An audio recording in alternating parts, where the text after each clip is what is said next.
Hello, everyone. I'm Jim Garrison. I want to welcome you to this session of Humanity Rising. As we begin our program today, I want to follow up on the momentous piece of legislation that right now is being passed by the Senate and House of Representatives concerning full disclosure by the U.S. government of all unidentified anomalous phenomena.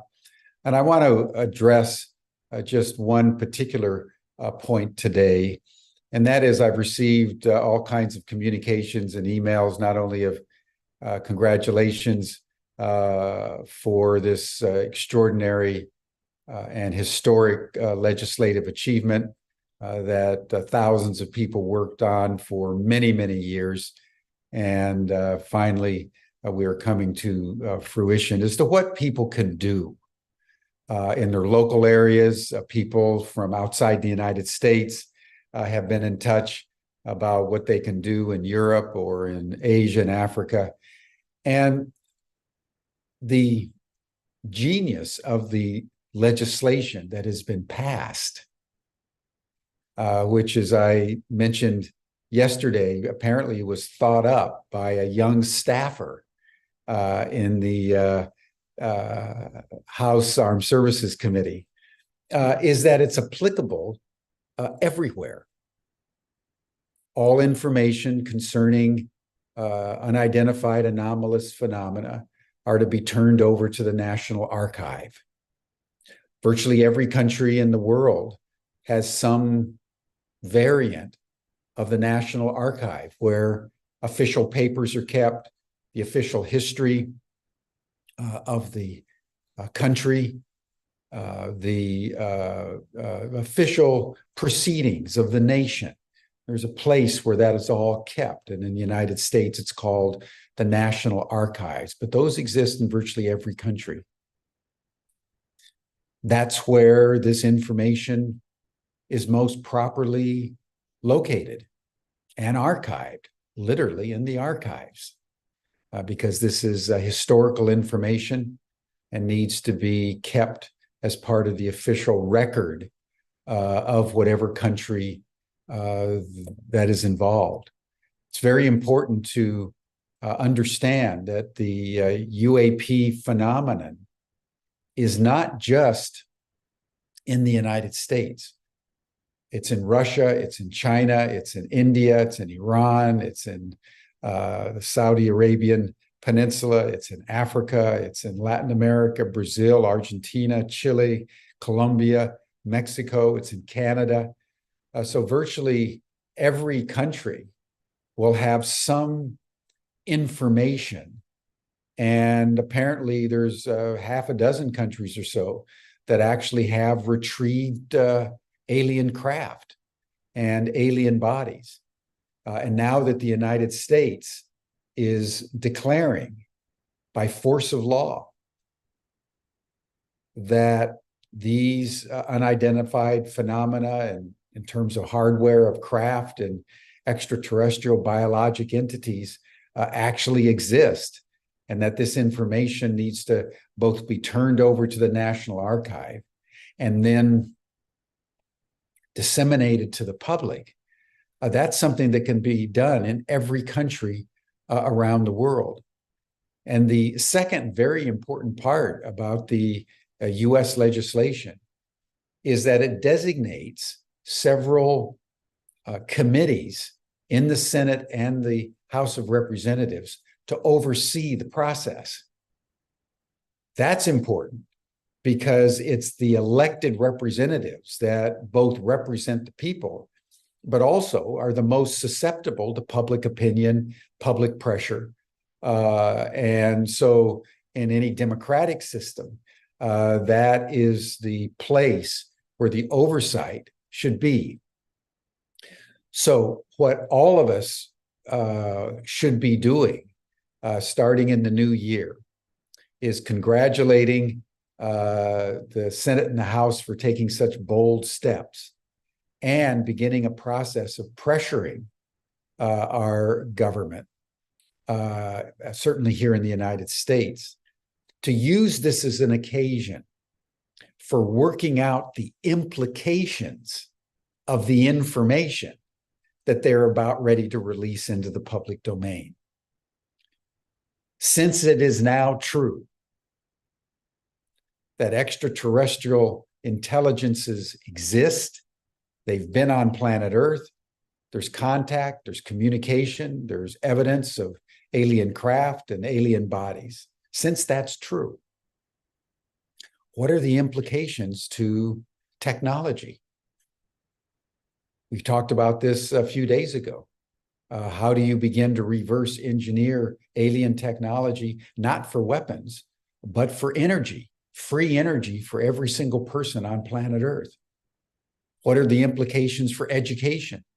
How do we rewrite our textbooks, indicating that we are not alone? What do we say about the ETs? How do we begin to communicate with them? What are the religious implications? What are the cosmological implications? I was talking with Martin Palmer earlier today, who's been working in the world religious sector for most of his adult life. And we were discussing how almost every one of the major religions and most of the indigenous religions have collective memories of extraterrestrials at the beginning of time. Some malevolent, some benevolent, indications that extraterrestrials genetically modified the human genome, indications that it was extraterrestrials that brought fire, the original fire, to the attention of humankind. So there are all kinds of implications to this Copernican revolution in our time, that we are not alone. So think about these things and be mindful that all of us now, wherever we are, can help usher in humanity's ET moment by activating your communities, whether it's your family, whether it's your school, whether it's your church, whether it's your local Rotary group, Rotary Club group, or Lions Club group, wherever you are, we can now say that the US government has passed legislation on extraterrestrials. And so what are we now going to do about it? What are the implications of this information? And we all need to think about that. And one of the things we all need to think about is, how do we train ourselves so that our intuitive and extrasensory faculty are refined enough to enable us to commune with these extraterrestrials who, by every and all accounts, communicate through mental telepathy. Our animals do it. Our dogs do it. Our cats do it. Our birds do it. Every species on Earth has extrasensory perceptions and capacities. So do humans. But we've forgotten them, largely because we put all our power in our technology. So this is a wonderful, wonderful occasion for us to put our cell phones down, sit on a mat, and begin to refine our capacities for communication with extraterrestrial beings and civilizations who are attending to us here on planet Earth. I want to shift now to addiction and to the 12-step program, which from the beginning of Alcoholics Anonymous has been the steps that have been offered to people, that if they go through this process and take these 12 steps, whether it's alcohol or drugs or any of the myriad addictions to which human beings succumb, you can find a pathway to self-control and self-harmony and an abundant life free of the need for obsessional addiction. And so I'm very pleased to welcome Kikan Masara to our midst. Kikan is a psychotherapist. She's a writer. She's a creative artist. And she's just written an extraordinary book that looks at the 12-step program from the filters of mythology and dreams and symbols. And the book has just been published. So I thought it would be a very rich opportunity to welcome Kikan to our program.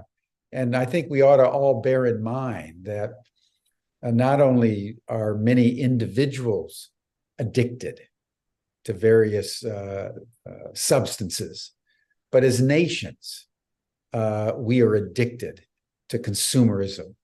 The United States is completely addicted to war.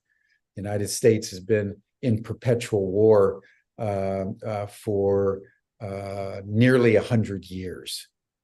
And we see it manifested all over the world. So addictions can be individual, they can be communal, they can be national, they can be ethnic, they can be civilizational. So this phenomenon of addiction goes very deep in the collective psyche of the human species for reasons which we'll now explore. So Kikan, welcome to Humanity Rising. And whoops, we lost you. There you are. So Kikan's going to make a short presentation and we'll have some slides and then I'll circle back and then we'll have a dialogue for the balance of the hour. Welcome, Kikan. Oh, thank you, Jim. Thank you. And hello, everyone. We've got lots of participants, I see. So my name is Kikan, and I've written this book. Thank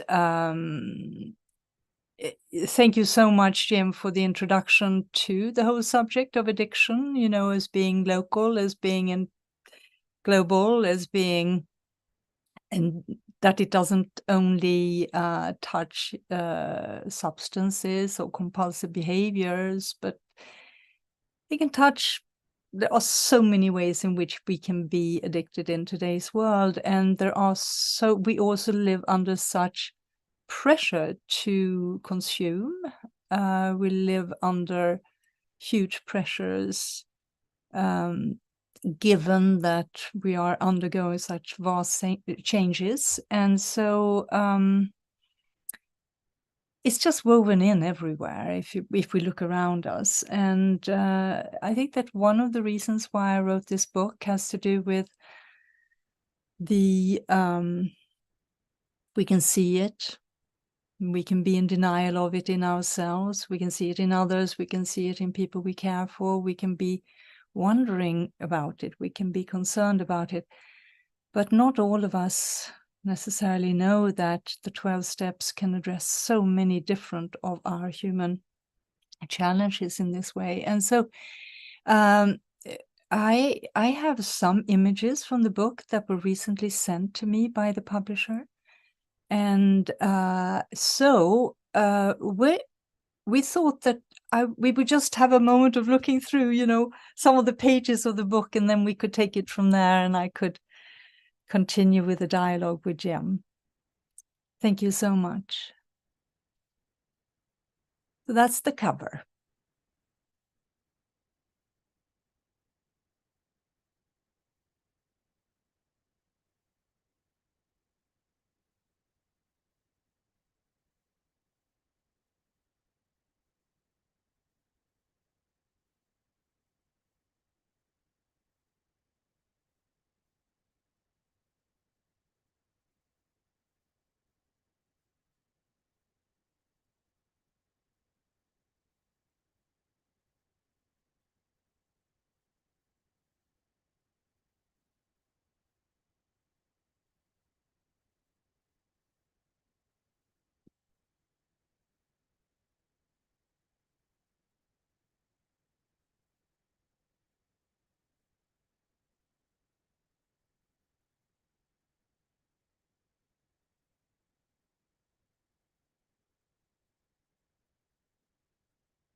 Will I speak to them? Well, this is the very last part of the book, which is about soul journeys, really. And this is an image that I've used because it feels like it's an angel calling. You know how we're called on journeys again and again, and sometimes we listen and sometimes we don't. I don't know if there are other images. Maybe this is the last one. Well, as you can see, there's a whole bunch of different types of images, and this has been a journey that's been very exciting for me because I'm very prone to visuals, and maybe I should just tell you a little bit how it all began. I was in London visiting a friend of mine, and we share certain interests. One is art, and another is that we spent a fair amount of time in Japan together, and we had spent some time looking at some of her art books on Japan. And the following morning, I woke up and I just went like, what a pity, you know, that the 12 steps aren't illustrated visually, because, you know, the images of those stepping stones had done something to my psyche in the night. And from that point onwards, you know, I was busy with very different things. But from that point onwards, these images kept on coming to me that seemed to speak about the 12 steps and seemed to speak about this process, this soulful way, this path of healing and transformation. And so eventually, a year and a half later, you know, I started to take it seriously, and eventually, you know, it became a book proposal that was accepted, and then here we are, which is kind of a bit of a surprise to me because my focus has been on getting it done. Now, in terms of the images, what you saw are some of them. There are about 150 images in this book. They come from antiquity to present-day contemporary art. And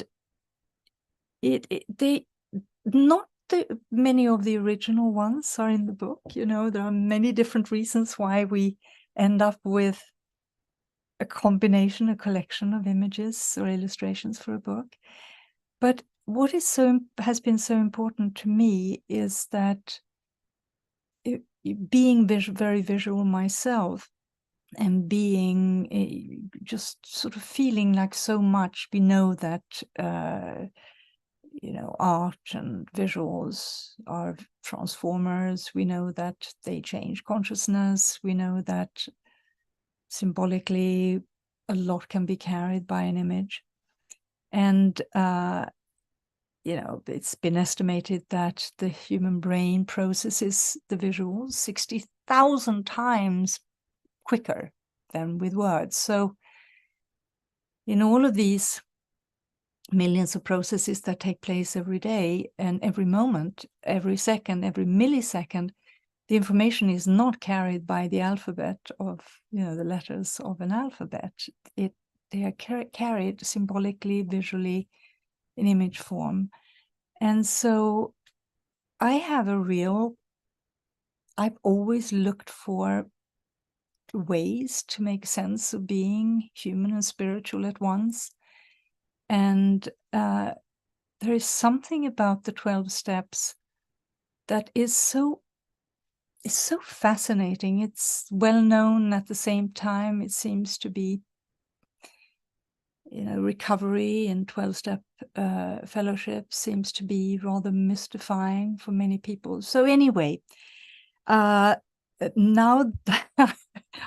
this book has ended up coming out, and I hope it will reach those people it can serve, whether it is people who are struggling, you know, with their own issues, and that they find that their own efforts have not been possible to change it. It's in 12-step recovery, it's not so much about control, but about the willingness to becoming willing to be transformed. And so I just feel that it's a wonderful resource. It's a timely resource. It's very, very democratic, grassroots, cheap. People pitch in for the rent of a room. We can meet over all kinds of human issues in 12-step recovery. And it's very humbling to do so with the help of one another. And it points to our connected, our interconnected, and our interdependent nature to be helped to overcome our various problems. So I would say that's, I've got a copy here. Very happy to say that I now have seen it and that I'm with you today. And I look forward to having this conversation with you, Jim.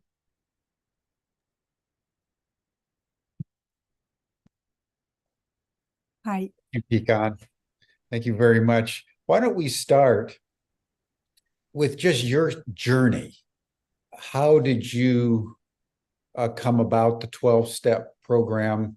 What was the impulse that motivated you to write the book out of your background? Tell us a little bit more about your own life story and your background. Well, so I'm Swedish. I was raised in the north of Sweden, and I think the most formative thing that happened in my childhood that relates to this book, and I'll come back to what you're asking about, Jim, but the most formative thing was that it was before I started school. My father was a humanitarian, and bang in the middle of a very, very dark winter, a young boy from India arrived and to spend the winter with his grandparents in Sweden. And he had all kinds of Indian deities with him, which fascinated me. And my father explained that he was there because of the partition in India and a lot of difficulties that had been gone through. But this man called Mahatma Gandhi had managed to, with non-violent means, basically bring down the empire, of domination. And I became absolutely fascinated by this Mahatma Gandhi.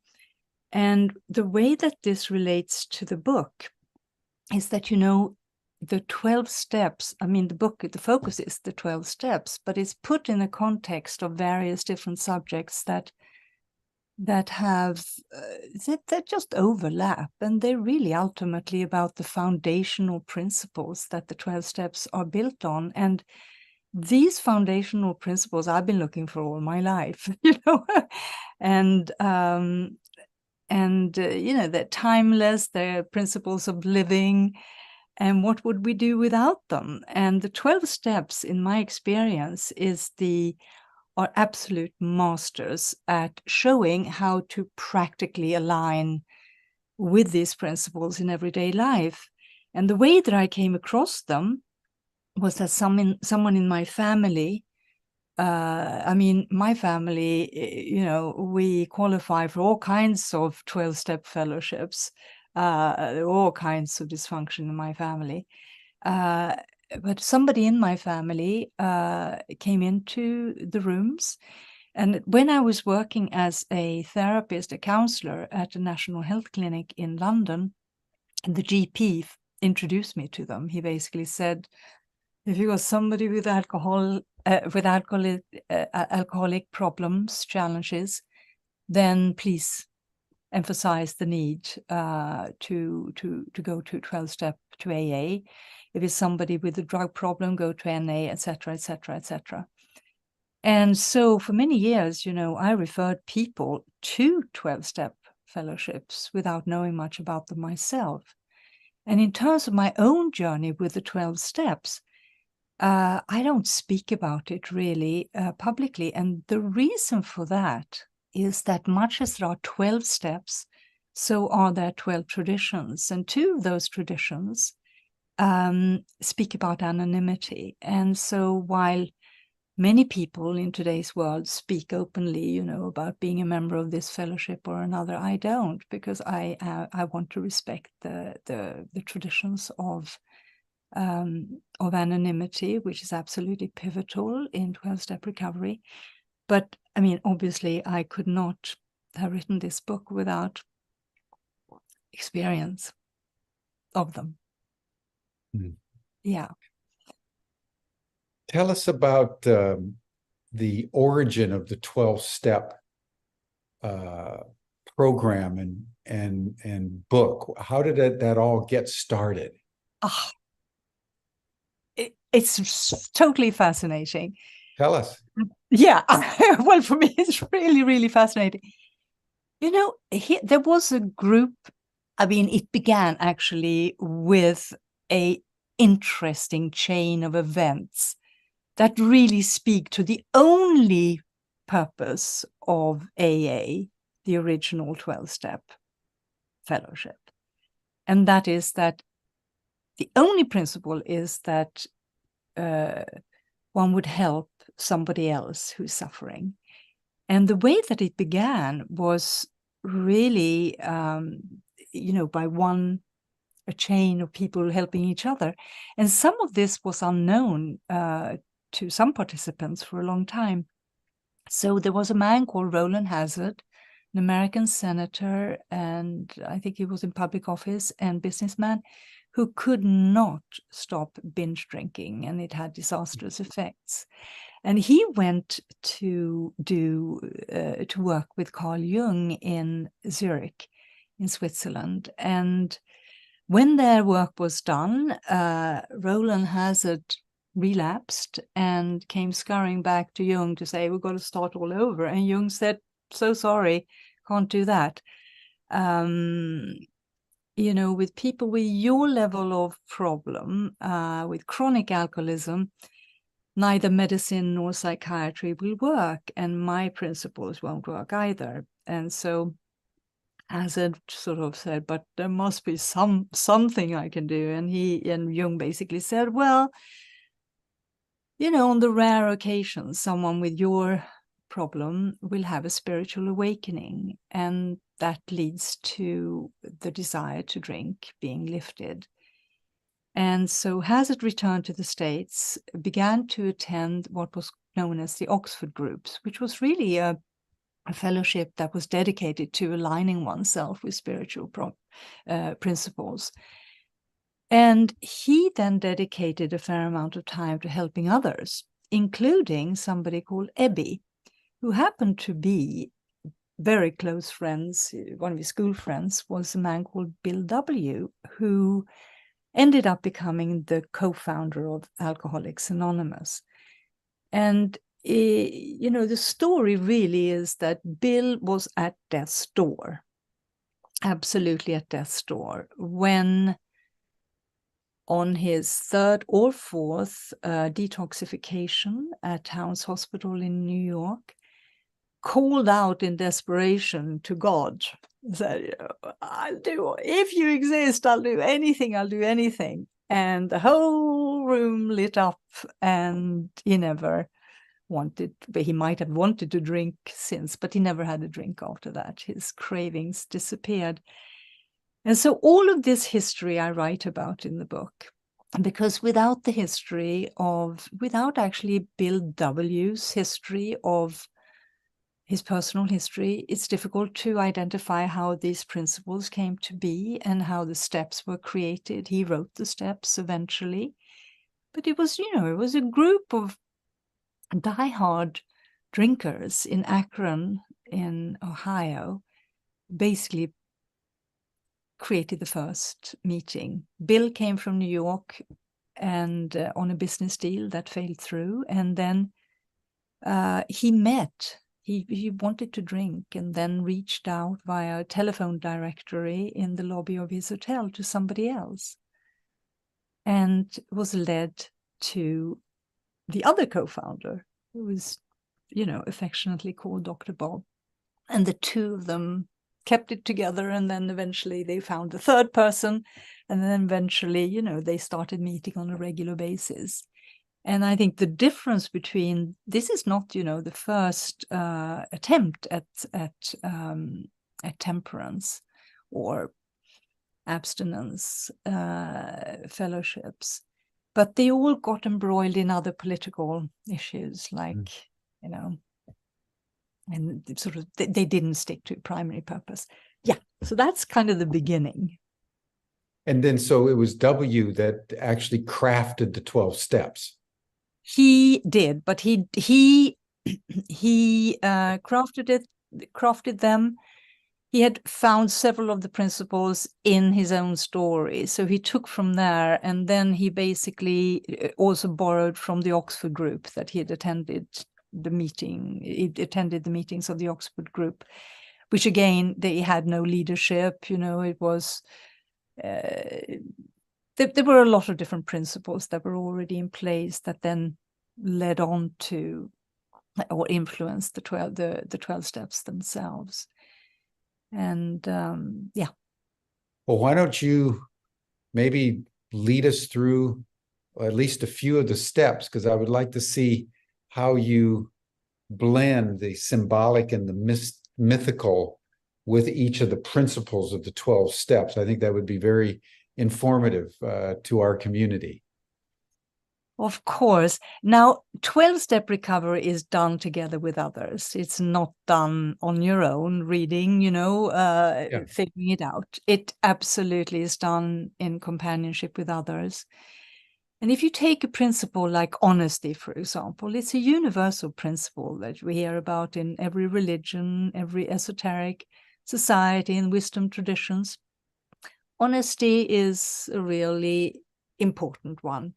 Now, in steps 1 and 2 and 3, well, actually more. In step 1, honesty is practiced about, it's like getting real about the situation, it's coming out of denial. It is basically saying, this is what I'm powerless over. I've tried and I've tried and I've tried, but I haven't been able to do it on my own. And actually, I don't have the stuffing to do this. I do not have the energy.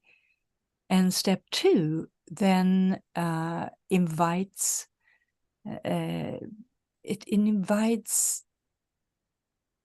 steps 2 and 3 invite help, if you want, a decision to be able to ask for help and to receive help, which is very difficult in our self-reliant cultures. We are supposed to be individuals that are self-reliant. So very often steps 2 and 3, they're controversial and uncomfortable because the language of the 1930s, when these steps were written, these were Christian men, they were waspy, and they were, not a woman in sight. And the two co-founders were convinced that you needed a religious conversion to recover, which is not what the agnostics or the atheists of the fellowship believe. They fought very, very hard to get rid of the terms, the religious terms. They succeeded a little bit, but there still is full of, the word God is mentioned, I think 300 times or something like that in the classic literature. So the wording of these steps, admitting, step 1, what the powerlessness is. And then 2 and 3, it is, to seek external help. It sometimes can be a little bit uncomfortable with the wording. But coming on to step 4, that then reverts from step 4, you could say, to step 10. It's really self-knowledge as we know it. A process begins. Know thyself matters. An inventory is made in step 4 about harms done, about fears and resentments. And this is then shared. It's somebody is your witness. It is shared with somebody else in step 5. And in step 6, which is a very quiet step, it's like the psyche is being prepared to ask for help to have these removed, as it's called. So it's a very profound step. It is. I think that it speaks of many different influences. They all do, but it sometimes is hastened over because there is no action. And in step 7, this inventory of what it is, the harms that you've done, the fears that you have, the resentments that you have, and such, that is turned over then to a power greater than oneself, and with the request of having them removed. And what follows then in step 8 and 9 is that you make a list of the harms that you've done to others. So the first part of the self-knowledge, if you want, has to do with the relationship that you have with yourself. But then making peace with that. And then in 8 and 9, it is it's about making peace with others. And then onwards. And then 10, it's to practice this principle in all our affairs. And, well, it's to practice a sort of awareness in daily life. And 11 is concerned with prayer and meditation as practices that will help us not relapse. And 12 is about helping others and practicing these principles in all the affairs. I mean, it's a really abbreviated take on the 12 steps. They need to be experienced, I feel, but you can bring kind of any subject to this process. Yeah, it's something that, even though it seems anachronistic in some of the language, yes, has been globally applied with extraordinary results. And so it's been applied cross-culturally. Yeah. And for a very long time now. Yes. Now, when was that? It was in the late 1800s, wasn't it? No, the actual Bill W. got sober in 35. 1935. So it was the early, about 90 years ago. Yes, and he wrote the Alcoholics Anonymous. The book itself was written in 1939, so he wrote the steps in 38. Gotcha. Yeah. Gotcha. And then the traditions came in the beginning of the 40s, and yes. Now, let's talk a little bit about your application of myth and symbol, and talk about that. I mean, yes, at various points. What does that mean? Well, I mean, I couldn't really bring it into the brief abbreviation of the steps. All throughout human history, we have these stories of absolute disasters and then redemption. We have these, they repeat and they repeat and they repeat. And much like myths, help us make sense of our human existence and the peaks and valleys of being human and spiritual at once. So do images and symbols, in particular symbols for me. They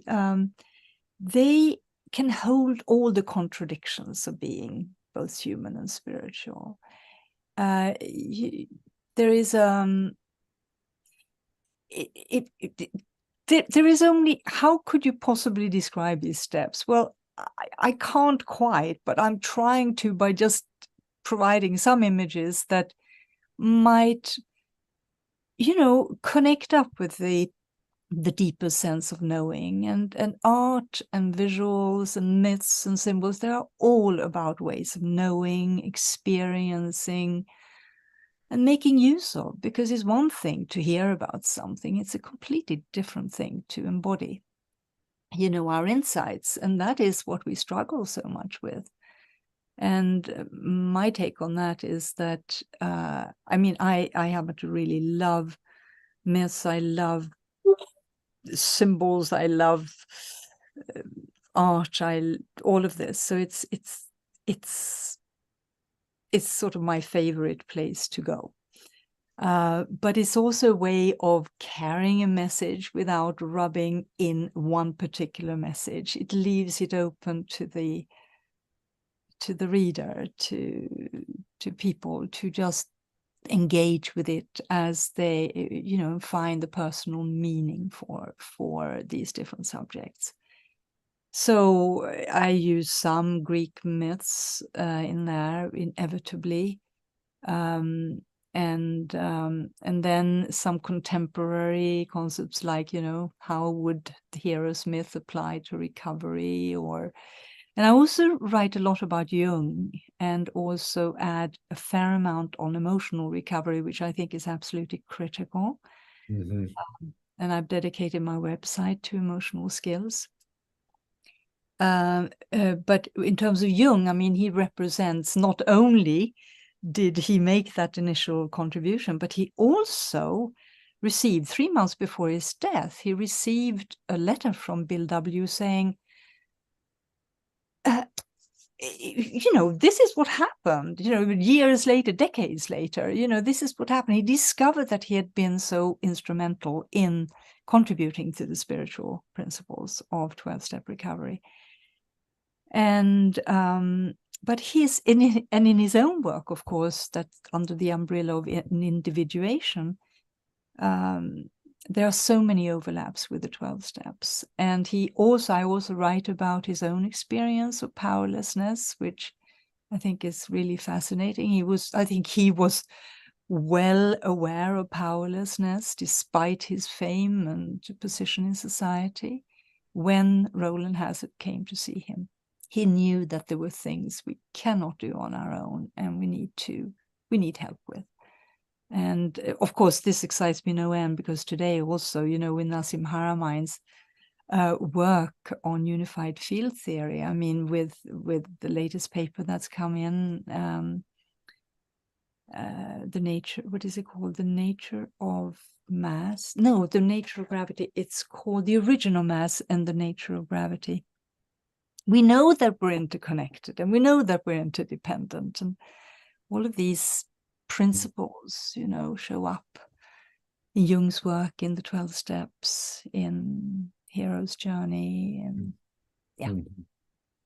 Is there one myth, having gone through the 12 steps and unearthed all these myths and symbols, is there one overarching mythological formulation that you think captures the essence of the 12-step program?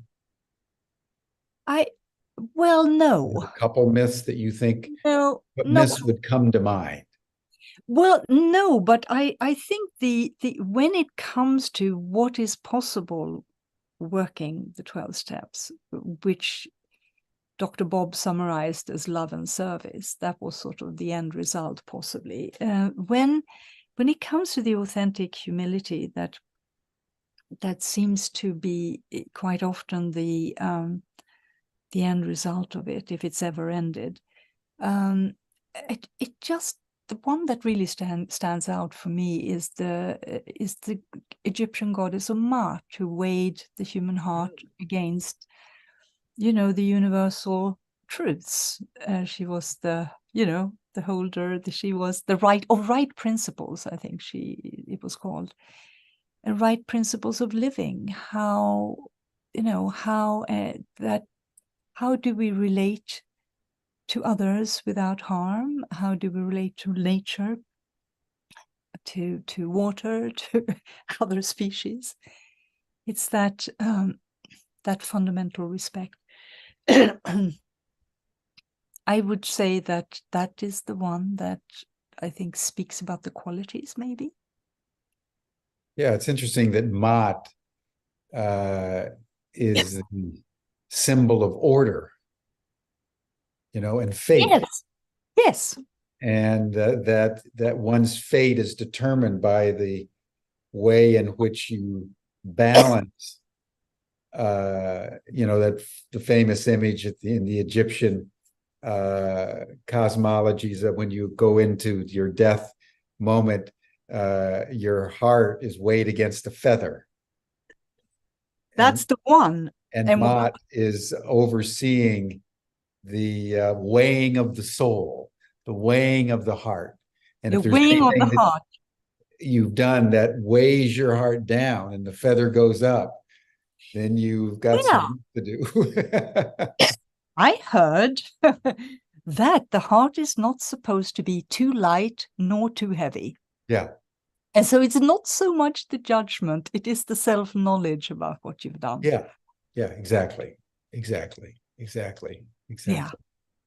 Yes. Another interesting aspect of Mott is the way that Mott is served by a number of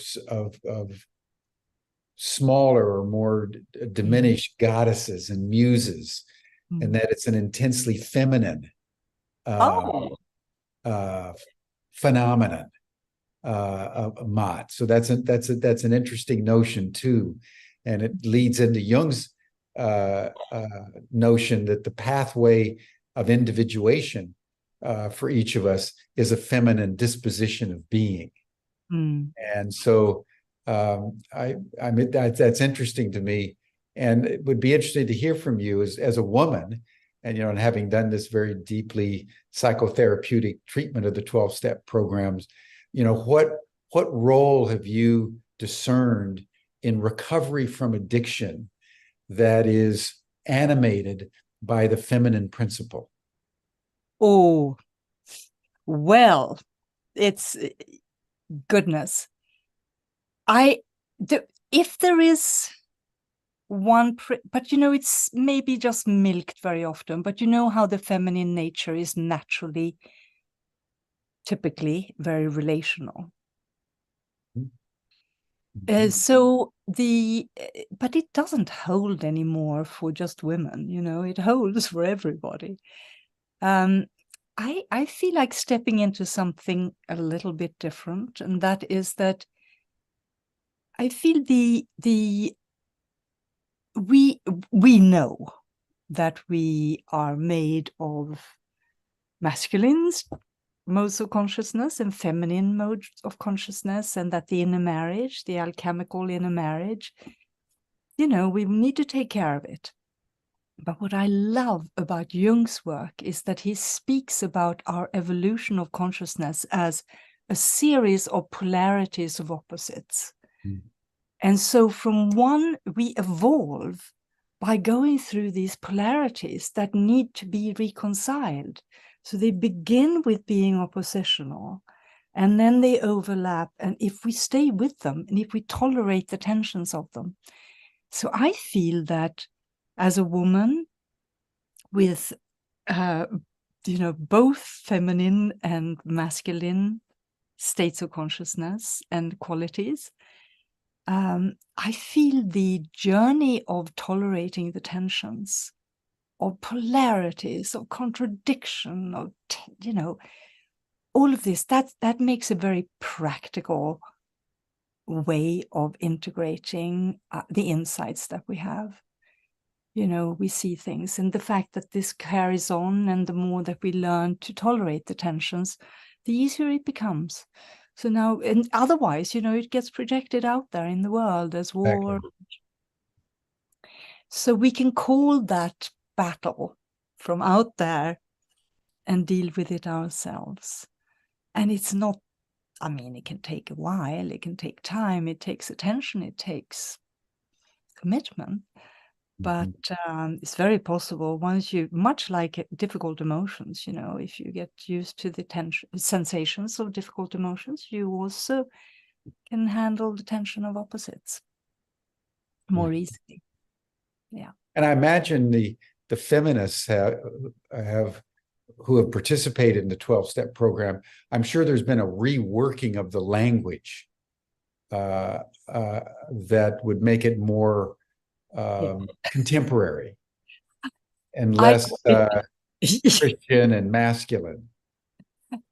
Yeah, I bet you there is plenty. There are many different takes on 12-step recovery, and from many different perspectives, all the religious, whether you're a Taoist or a Buddhist, or it goes on. I bet you that there is. But the interesting thing with the original literature is that it is what people keep on referring to. It is so you have to, in a way, forgive these guys in the 1930s for using such a limiting language, and just feel into the spirit and the soul of the message. And there is a lot in that literature, and it is what people refer to. Yeah. Well, it's so interesting that you say that, because, when a great work is channeled into society, whether it's the Bible or the Quran or the Tao Te Ching or even Carl Jung's work, it's always channeled within the context of a certain time and place. Yeah. And I'm particularly mindful of this, as everyone knows, I'm in Washington working on the disclosure of the UFO issue, that, in 100 years, when ETs are present on the earth and the human race and the extraterrestrials are intermingling, we're taking, spaceships at warp speed to other star systems, we'll look back on the early part of the 21st century before disclosure, and we'll think, whoa, what a quaint, what a limited worldview Garrison had. And we were talking about the 12-step, and there's this masculine language without any reference to extraterrestrial civilizations and beings in the larger cosmological scheme of things. So in time, even though we think we're being so conscious and so aware, and we're using woke language, and we're primitive in relationship to where humanity will be 100 years from now. And so we should be very forgiving about W in the 1930s, in a very patriarchal, masculine, Christianized, anglicized cultural context, because we want those looking back at us from 100 years hence to be equally forgiving. You know what my hope is? It is that being, just acknowledging, it's so wonderful, the work that you're doing, Jim, really. It's so heartening what's happening. That, here that some of the kind of great inflation of our Western civilization, maybe we're not the center of the universe. Maybe we can just, take our rightful place among everybody else. And my hope is that these universal principles, they hold really with advanced civilizations. You help each other, you're loving, you're honest, you live in integrity, you apologize if you do something. There are many good things. Yeah. And that's so true, Kikan, because it's easy to dismiss because of externals. Yeah. What endures as an eternal verity is the core truth that's being expressed through the limitations of culture and language. Yeah. And then to your point, which I find astonishing, that the brain processes an image 60,000 times faster than the written word. That kind of boggles the mind. Doesn't it? I mean, not that I know how it must be brain imaging that they come to these estimates. Well, it's instant. It's instant. With a word, you're reading on a linear page from left to right, or from right to left. You've got to pull that in your brain, and then it's much more limiting. Language is much more limiting than symbol. Yeah. Probably by 60,000 times. Yeah. Can you imagine? Yeah. And then we have glorified the word, of course.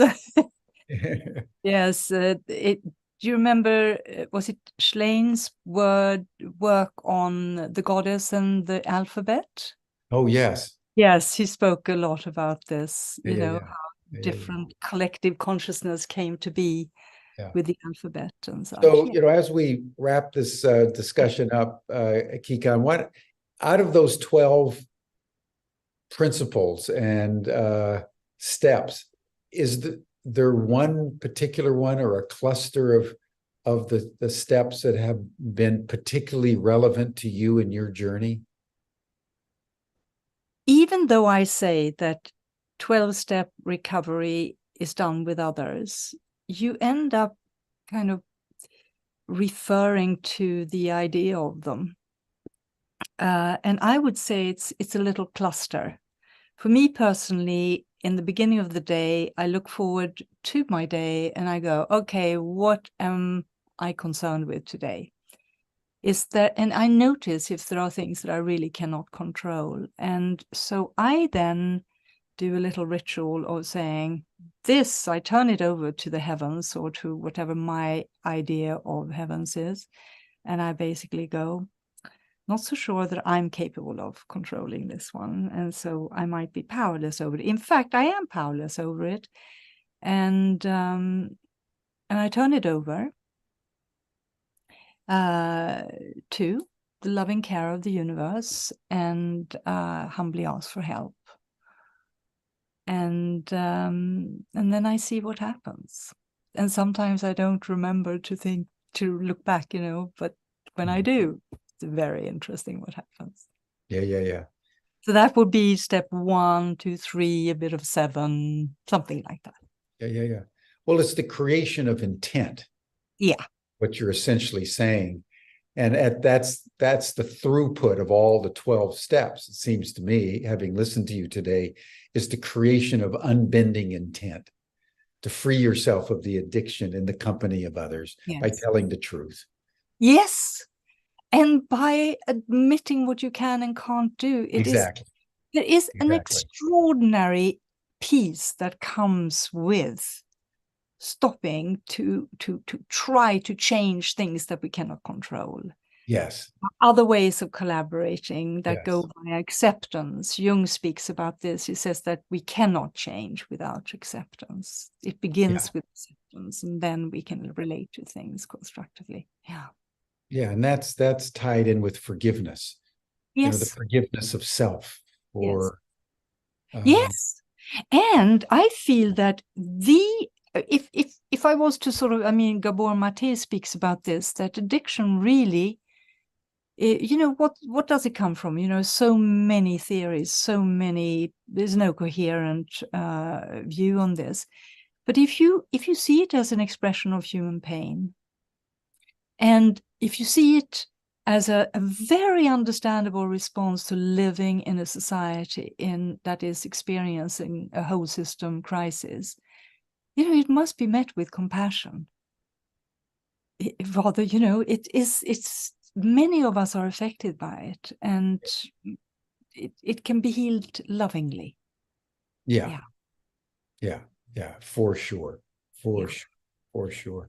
Well, Kikan, thank you so much. This is the 12-step book by this master psychotherapist living in Paris with roots in northern Sweden, who's graced us today, everyone. And she's going to be joining all of you in the after session chat group.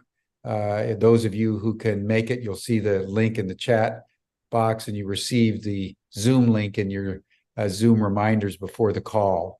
But it's an important topic because the whole world is caught up in addictions that are being fostered through the media. And so how we understand that honestly, and with ruthless realism, and then the steps we take individually and collectively to liberate ourselves, is a major issue of, I would say, urgent human concern.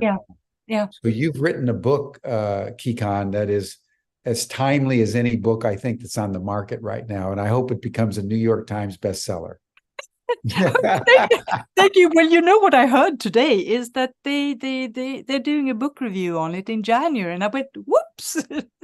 The New York Times? Yes. Hey, lady, that means at least 100,000 copies. Well, whatever.